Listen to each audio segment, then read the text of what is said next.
Hi everyone, welcome to my video introduction. My name is NIKO MARDIANTO and now I'm a third semester student at Brawijaya University, Malang, East Java.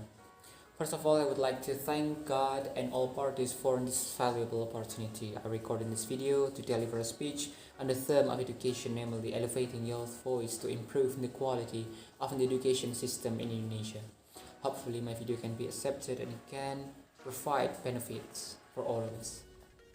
Happy viewers, education, a word that will always be spoken in every side of the life of the Indonesian people.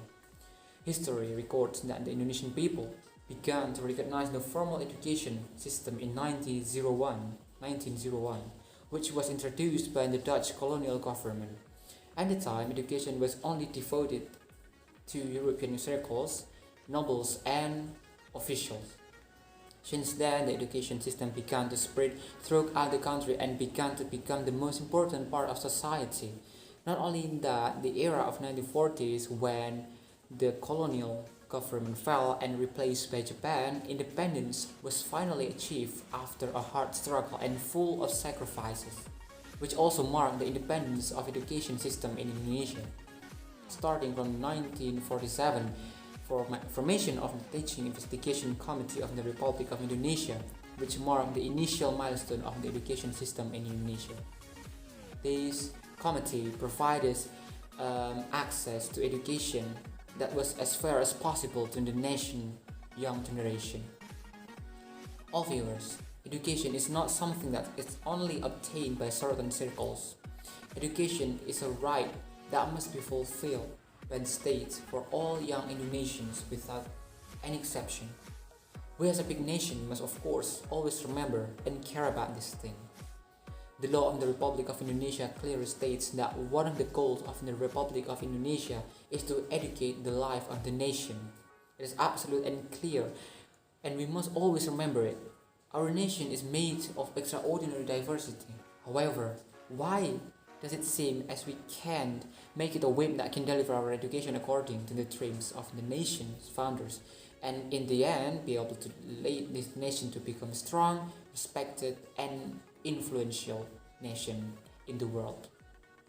It is common knowledge that one of the annual international education result reports, such as PISA, is often used as a benchmark for how good a country's education quality is. However, this actually shows more or less how successful a country is achieving in its educational targets. Indonesia itself is often ridiculed by the domestic community because the position in the PISA report is always in a position that can be said to be bad. For example, in 2018 PISA report, Indonesia in the 6th position from the bottom, right above Morocco and below Panama. This position does indirectly indicate how the performance of this country's education. We always sneer and criticize the government based on the result of the annual report such as PISA related to education performance. But we cannot simply blame the government entirely because the report results. However, we as a society often respond to the government with the facts of the existing data, without looking back at how our own social environment shapes the educational mindset of the younger generation. It is common knowledge in our society that math score and rankings have become the benchmark to determining how far an individual's ability is. Humans are creatures who are gifted with talents that are in accordance with each of them. Rather, herein lies the grace of the God and the uniqueness of man each other. So we can blame someone if they cannot counting in math as good as someone does.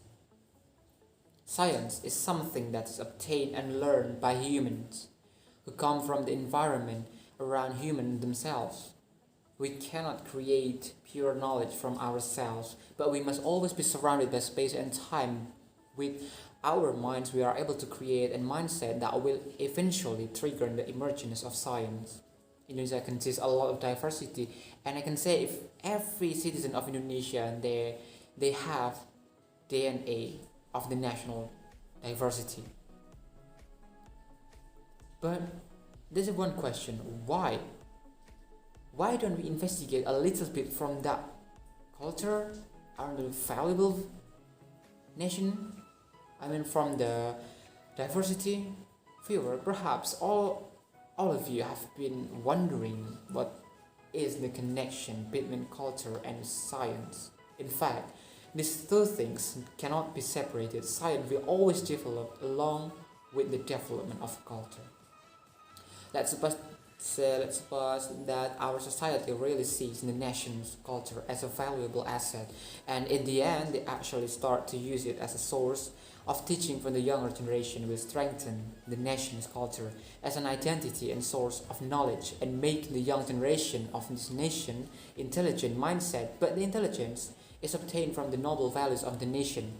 Then we include elements of the progress of the times or globalization in the way our young generation teaches. Indeed, we cannot simply combine them, but we must combine the progress of science and globalization with the noble values so we can obtain the best result of our young generation education system. But we have to combine each other with government.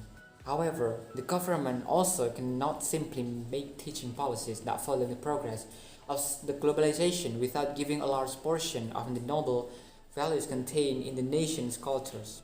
We must be able to combine globalization with our cultural values. It is very easy to say the next question must be whether it will really work. And yes, this will work in the one condition that the community and government really solid educating generation. With the combination of the nation's noble values and the rapid development of science and technology or globalization, the government as a policymaker provides a large portion of the diversity of the nation and society, eliminating a single mindset related to determining a child's intelligence only from two factors like math score or class rankings. Viewers, that's all I can say about some things, what we can do to advance in our education system. If there are wrong words and shortcomings, I apologize profusely.